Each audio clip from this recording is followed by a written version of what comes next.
ನಮಸ್ಕಾರ. ಎಲ್ಲ KCET ವಿದ್ಯಾರ್ಥಿಗಳು ಮತ್ತು ಪೋಷಕರಿಗೆ ಕರ್ನಾಟಕ ಪರೀಕ್ಷಾ ಪ್ರಾಧಿಕಾರದ ವತಿಯಿಂದ ಮುಂದೆ ಏನು ತಾವು ತಯಾರಿ ಮಾಡಬೇಕು ಕೌನ್ಸಿಲಿಂಗಿಗೆ, ನಾವು ಏನು ವೃತ್ತಿಪರ ಕೋರ್ಸ್ಗಳಿಗೆ ಸೀಟನ್ನು ಹಂಚಿಕೆ ಮಾಡ್ತೀವಿ, ಎಲ್ಲ ಕೋರ್ಸುವಾರು ನಾವು ರ್ಯಾಂಕ್ ಅನ್ನ ಪಬ್ಲಿಷ್ ಮಾಡಿದ್ವಿ. ನೆಕ್ಸ್ಟ್ ಕೌನ್ಸಿಲಿಂಗ್ ಯಾವಾಗ ಶುರುವಾಗುತ್ತೆ, ಕೌನ್ಸಿಲಿಂಗ್ ಯಾವ ರೀತಿ ಇರುತ್ತೆ, ಎಷ್ಟು ಸೀಟ್ ಇರುತ್ತೆ ಏನು ಅನ್ನುವಂಥದ್ದು ಸಾಕಷ್ಟು ಪೋಷಕರಿಗೆ ಗೊಂದಲ ಇರುತ್ತೆ. ಈ ಕುರಿತು ಪ್ರಾಧಿಕಾರದ ವತಿಯಿಂದ ತಮಗೆ ನಾನು ಏನು ಹೇಳಲಿಕ್ಕೆ ಇಚ್ಛೆ ಪಡ್ತೀನಿ ಅಂತ, ಯಾರು ಚಾನಲ್ ಅನ್ನು ಇನ್ನೂ ಸಬ್ಸ್ಕ್ರೈಬ್ ಮಾಡ್ಕೊಂಡಿಲ್ಲ ಈಗಲೇ ಚಾನಲ್ ಅನ್ನ ಪಟ್ಟಂತ ಸಬ್ಸ್ಕ್ರೈಬ್ ಮಾಡ್ಕೊಳ್ಳಿ, ಮತ್ತೆ ವಿಡಿಯೋಗೊಂದು ಲೈಕ್ ಆದ್ರೆ ಕೊಡಿ. ತಮ್ಗೆಲ್ಲ ಗೊತ್ತಿರುವಂತೆ ಇಂಜಿನಿಯರಿಂಗ್ ಕಾಲೇಜುಗಳಿಗೆ ಸಂಬಂಧಪಟ್ಟಂತೆ ಪರ್ಮಿಷನ್ ಕೊಡುವಂಥದ್ದು AICTE ಅವರು ಪರ್ಮಿಷನ್ ಕೊಡ್ತಾರೆ, ಎಷ್ಟು ಸೀಟ್ಗಳನ್ನ ತಾವು ಈ ವರ್ಷ ಅಡ್ಮಿಷನ್ ಮಾಡ್ಕೊಳ್ಬೇಕು ಅಂತೇಳಿ. ಸಾಕಷ್ಟು ಪೋಷಕರು ಈಗಾಗಲೇ ಸಾಕಷ್ಟು ಕಾಲೇಜಿಗೆ ಓಡಾಡ್ಲಿಕ್ಕೆ ಶುರು ಮಾಡಿಬಿಟ್ಟಿದ್ದಾರೆ. ಸಾಕಷ್ಟು ತಮ್ಗೆ ಬೇರೆ ಬೇರೆಯವರಿಂದ ಫೋನು ಬರ್ಲಿಕ್ಕೆ ಶುರುವಾಗಿದೆ, ಬನ್ನಿ ಅಡ್ಮಿಷನ್ ಆಗಿ. ಸಾಕಷ್ಟು ಪೋಷಕರು ವಿದ್ಯಾರ್ಥಿಗಳಿಗೆ ಇಂಜಿನಿಯರಿಂಗ್ ಅಲ್ಲಿ ಒಳ್ಳೆ ರ್ಯಾಂಕ್ ಸಹ ಬಂದಿದೆ, ಆದ್ರೆ ಸಹ ನೀವು ಗೊಂದಲದಲ್ಲಿ ಇದ್ದೀರಾ. ಅವ್ರು ಕರಿತಾ ಇದಾರೆ, ಹೋಗ್ಬೇಕಾ, ಅಡ್ಮಿಷನ್ ಆಗ್ಬೇಕಾ, ಸರ್ಕಾರಿ ಸೀಟ್ ಯಾವಾಗ ಸಿಗುತ್ತೆ ಏನು ಅಂತ. ಎಷ್ಟೋ ಪೋಷಕರಿಗೆ ವಿದ್ಯಾರ್ಥಿಗಳಿಗೆ ಇಂಜಿನಿಯರಿಂಗ್ ಕಾಲೇಜುಗಳಲ್ಲಿ ಎಷ್ಟು ಸೀಟ್ ಇರುತ್ತೆ, ಆ ಸೀಟು ಯಾವ ರೀತಿ ಹಂಚಿಕೆ ಆಗುತ್ತೆ, ತಮ್ಮ ಮಗುವಿಗೆ ಸೀಟು ಸಿಗುತ್ತಾ ಸಿಗಲ್ವಾ, ಈ ಎಲ್ಲ ಗೊಂದಲದಲ್ಲಿ ತಾವಿದ್ದೀರಾ. ದಯಮಾಡಿ ಆಸೆಗೆ ಒಳಪಟ್ಟು ನಿಮ್ಮ ಮಗುದು ಒಳ್ಳೆ ರ್ಯಾಂಕ್ ಇದ್ರೆ ಸಹ ತಾವು ಹೋಗಿ ಯಾವುದೋ ಒಂದು ಅನಿವಾರ್ಯವಾಗಿ ಒಂದು ಕಾಲೇಜಿಗೆ ಸೇರಿಸುವಂತಹ ದುಡುಕು ನಿರ್ಧಾರವನ್ನ ತೆಗೆದುಕೊಳ್ಳಬೇಡಿ. ಸಾಕಷ್ಟು ನಮ್ಮ KCET ಎಕ್ಸಾಮ್ ಅಲ್ಲಿ ಎಲ್ಲ ನಗರ ಪ್ರದೇಶದ ವಿದ್ಯಾರ್ಥಿಗಳೇನು ಬರೆಯಲ್ಲ, ಕರ್ನಾಟಕ ರಾಜ್ಯದ ಗ್ರಾಮೀಣ ಪ್ರದೇಶದ ಪ್ರತಿಭಾವಂತ ವಿದ್ಯಾರ್ಥಿಗಳು ಸಹ ತಾವು KCET ಅನ್ನ ಬರೆದಿದ್ದೀರಾ.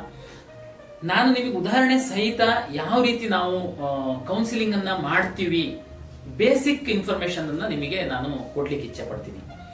ಕೌನ್ಸಿಲಿಂಗ್ ಯಾವ ರೀತಿ ಆಗುತ್ತೆ, ಯಾವ ರೀತಿ ಆಪ್ಷನ್ ಎಂಟ್ರಿ ಮಾಡೋದು, ಅದೆಲ್ಲ ಮುಂದಿನ ದಿನಗಳಲ್ಲಿ ಹೇಳೋಣ. ಯಾವ್ಯಾವ ಕಾಲೇಜಲ್ಲಿ ಎಷ್ಟೆಷ್ಟು ಸೀಟ್ಗಳಿಗೆ ಈ ವರ್ಷ AICTE ಮತ್ತೆ ಕರ್ನಾಟಕ ರಾಜ್ಯ ಸರ್ಕಾರ ಪರ್ಮಿಷನ್ ಕೊಟ್ಟಿದೆ, ಆ ಸೀಟಿನ ಮಾಹಿತಿ ಪ್ರಾಧಿಕಾರಕ್ಕೆ ಬರಬೇಕು. ಈ ಎರಡೂ ಬಂದಿಲ್ಲ. ನೀವು ಕಾಲೇಜಿಗೆ ಅಡ್ಮಿಷನ್ ಕರೀತಾರೆ ಅಂತಂದ್ರೆ ಸದ್ಯಕ್ಕೆ ತಕ್ಷಣಕ್ಕೆ ಹೋಗುವಂತದ್ದಕ್ಕೆ ಆತುರ ಪಡುವಂತಹ ಅಗತ್ಯ ಇಲ್ಲ.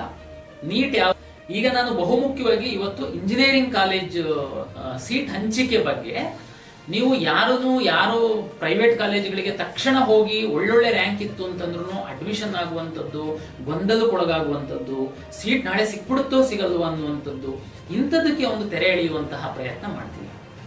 ಕರ್ನಾಟಕ ರಾಜ್ಯ ಸರ್ಕಾರ ಹಾಗೂ ಖಾಸಗಿ ಇಂಜಿನಿಯರಿಂಗ್ ಕಾಲೇಜುಗಳ ಒಕ್ಕೂಟ ಇಬ್ಬರೂ ಒಂದು ಒಪ್ಪಂದವನ್ನ ಮಾಡಿಕೊಂಡಿದ್ದಾರೆ.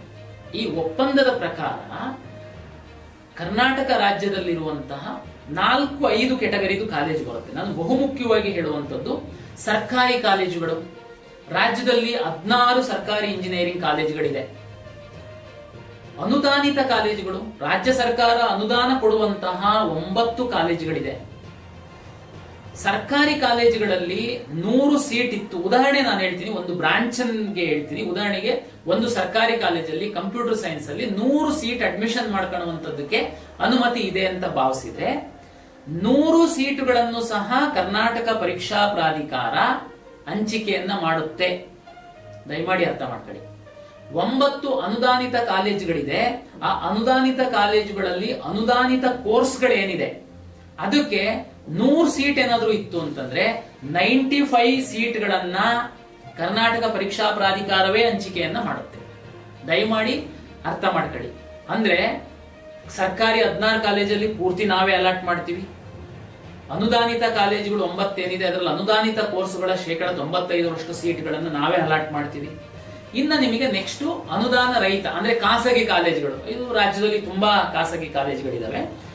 ನಮ್ಮ ರಾಜ್ಯ ಸರ್ಕಾರ ಮತ್ತೆ ಅವರ ಒಪ್ಪಂದದ ಪ್ರಕಾರ ಯಾವುದೋ ಒಂದು ಖಾಸಗಿ ಕಾಲೇಜಲ್ಲಿ, ಉದಾಹರಣೆಗೆ ನಾನು ಹೇಳ್ತೀನಿ, ಒಂದು ಖಾಸಗಿ ಕಾಲೇಜಲ್ಲಿ ಉದಾಹರಣೆಗೆ ಎಲ್ಲಾ ಬ್ರಾಂಚ್ಗಳು ಸೇರಿ 1000 ಸೀಟ್ ಇದೆ ಅಂತ ಭಾವಿಸೋಣ. Computer science, civil, mechanical, automobile, AI ಇದೆಲ್ಲ ಸೇರಿ 1000 ಸೀಟ್ಗಳು ಒಂದು ಖಾಸಗಿ ಕಾಲೇಜಲ್ಲಿ ಇದೆ. ಅರ್ಥ ಮಾಡ್ಕೊಳ್ಳಿ. 450 ಸೀಟುಗಳನ್ನ ಕರ್ನಾಟಕ ಪರೀಕ್ಷಾ ಪ್ರಾಧಿಕಾರ ಹಂಚಿಕೆ ಮಾಡುತ್ತೆ. 1000 ಸೀಟಲ್ಲಿ 450 ಸೀಟುಗಳನ್ನ ನಾವು ಹಂಚಿಕೆ ಮಾಡ್ತೀವಿ. ನಾನು ಉದಾಹರಣೆ ಹೇಳ್ತೇನೆ ತಮಗೆ. ಇನ್ನ ಉಳಿದಿದ್ದು ಯಾರು ಮಾಡ್ತಾರೆ?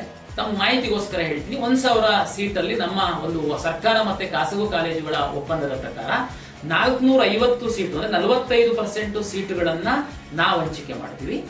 30% ಸೀಟುಗಳನ್ನ ಕಾಮೆಟ್ ಕೆ ಅಂತೇಳಿ ಅವ್ರದ್ದೊಂದು ಅಸೋಸಿಯೇಷನ್ ಅವ್ರು ಎಕ್ಸಾಮ್ ಮಾಡ್ತಾರೆ, ಅವರು ಹಂಚಿಕೆ ಮಾಡ್ತಾರೆ.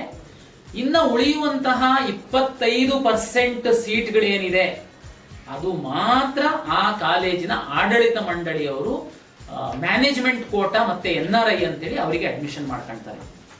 ಕಾಮೆಟ್ ಕೆ ಮತ್ತೆ ಸರ್ಕಾರಿ ಕೋಟಾ ಏನ್ ಹೇಳಿದಲ್ಲ ನಾನು 45%, ಈ ಎರಡಕ್ಕೂ ಸರ್ಕಾರವೇ ಫೀಸ್ ನಿಗದಿಪಡಿಸುತ್ತೆ.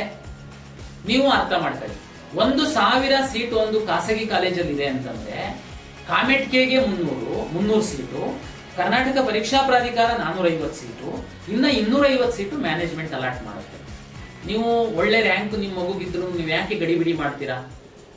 ಪ್ರಾಧಿಕಾರ ಕೌನ್ಸಿಲಿಂಗ್ ಮಾಡೋ ತನಕ ದಯಮಾಡಿ ವೆಯ್ಟ್ ಮಾಡಿ. ನೀವು ದಯಮಾಡಿ ಗಡಿಬಿಡಿ ಮಾಡದೆ ತಾಳ್ಮೆಯಿಂದ ನಮ್ಮ ಕೌನ್ಸಿಲಿಂಗಿಗೆ ವೆಯ್ಟ್ ಮಾಡಿ.